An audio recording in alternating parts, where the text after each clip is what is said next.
নিষিদ্ধ কার্যক্রম যে দলটি সেই দলের প্রতিষ্ঠাবার্ষিকী উপলক্ষে বিভিন্ন ঢাকা শহরের বিভিন্ন জায়গায় মিছিল বা সমাবেশ বা জমায়েত হওয়ার গোয়েন্দা রিপোর্ট আমাদের কাছে ছিল।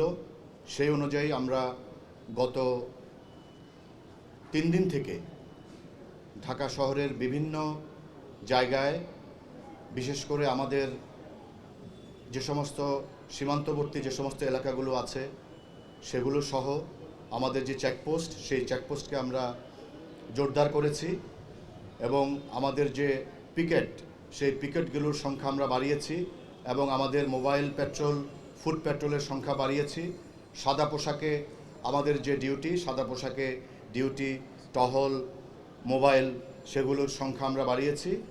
এবং আপনি জানেন যে বিভিন্ন সন্দেহভাজন ব্যক্তিরা বা এই নিষিদ্ধ কার্যক্রম যে দলটি, সেই দলের কর্মীরা বা সমর্থকরা বা পদবিধারী যারা আছেন, তারা বিভিন্ন জায়গায় জড়ো হয়ে এই ধরনের মিছিল বা জমায়েতের সম্ভাবনার কথা বিবেচনায় রেখে আমরা প্রত্যেকটি সন্দেহজনক জায়গা, যেমন মেস, আমাদের হোটেল এবং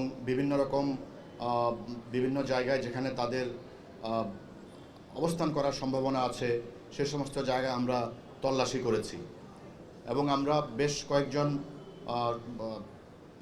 তাদের সদস্যকে, নেতাকর্মীকে আমরা গ্রেফতার করেছি এবং তাদেরকে গ্রেফতার করে আমরা যেটা এখন পর্যন্ত আমাদের কাছে যেটা মনে হয়েছে, তারা আজকে মিছিল এবং সমাবেশ বা জমায়েত হওয়ার মাধ্যমে তারা আসলে বাংলাদেশ সরকারকে একটা বিব্রতকর অবস্থায় ফেলতে চায়, আইন শৃঙ্খলার অবনতি ঘটাতে চায়।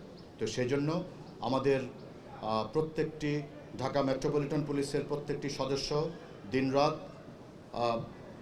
তাদের উপর যে অর্পিত দায়িত্ব, সেই দায়িত্ব সঠিকভাবে পালন করার মাধ্যমে তাদের এই প্রক্রিয়াকে, তাদের এই পরিকল্পনাকে এখন পর্যন্ত নস্যাৎ করে দিয়েছি। এবং আমি আশা করব যে সামনে যে কিছু ঘন্টা সময় আছে, এই সময়ের মধ্যেও তারা কোথাও মিছিল বা সমাবেশ বা জমায়েত হতে পারবে না। মাননীয় কমিশনার, এর আগে তারা যে ঝটিকা মিছিল করেছে সেখানে একটা ককটেল বিস্ফোরণ তারা করেছে। আপনি তাদের মিছিল নিয়ে কথা বললেন, ঝটিকা মিছিল নিয়ে, কিন্তু নাশকতা যে তাদের প্ল্যানিং এবং আজকের এই কর্মসূচি তাদের অনেকদিন আগে থেকে ছিল, পূর্ব ঘোষিত, এই প্ল্যানিংটার বিষয়ে আপনারা জানতে পারছেন কিনা? ধন্যবাদ আপনাকে।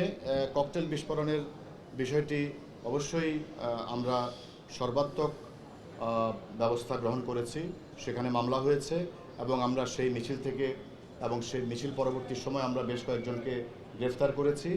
এবং ককটেল বিস্ফোরণ থেকে আমরা একটি বিষয় আমাদের কাছে অবশ্যই প্রতিভাত হয়েছে যে কোনো ধরনের নাশকতার পরিকল্পনা তাদের কাছে থাকতে পারে।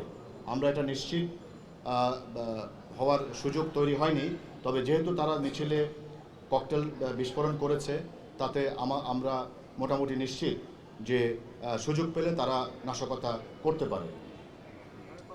আমরা আপনারা যারা অ্যারেস্ট করেছেন, আমরা দেখছি যারা আসছে তারা ম্যাক্সিমাম ঢাকার বাইরে থেকে তারা আসছে, তারা লোকজন ঝড়ো করছে। এই ক্ষেত্রে আপনাদের সামনে করণীয়টা থাকছে, আপনাদের মোটামুটি আইডেন্টিফাই দেখছেন তারা কারা। আমাদের বিভিন্ন ঢাকার বাইরে থেকে বাংলাদেশের কিছু জায়গা থেকে বিক্ষিপ্তভাবে তারা ঢাকায় আসার চেষ্টা করেছে এবং সেই জন্য আমরা ঢাকার প্রবেশ মুখ থেকে শুরু করে আমাদের যে ট্রেন স্টেশন, আমাদের বাস স্টেশন, সব জায়গায় আমাদের নজরদারি বাড়িয়েছি এবং তারা যাতে বিক্ষিপ্তভাবে এখানে এসে জমায়েত হয়ে কোথাও কোনো ধরনের মিছিল বা সমাবেশ করতে না পারে, সেই জন্য আমরা সজাগ আছি। তো সেই ক্ষেত্রে আমাদের প্রিপারেশন সবসময় সর্বোচ্চ সতর্ক অবস্থায় থাকবে।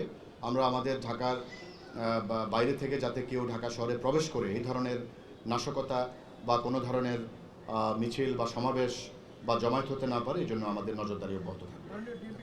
আপনি নিশ্চয়ই জানেন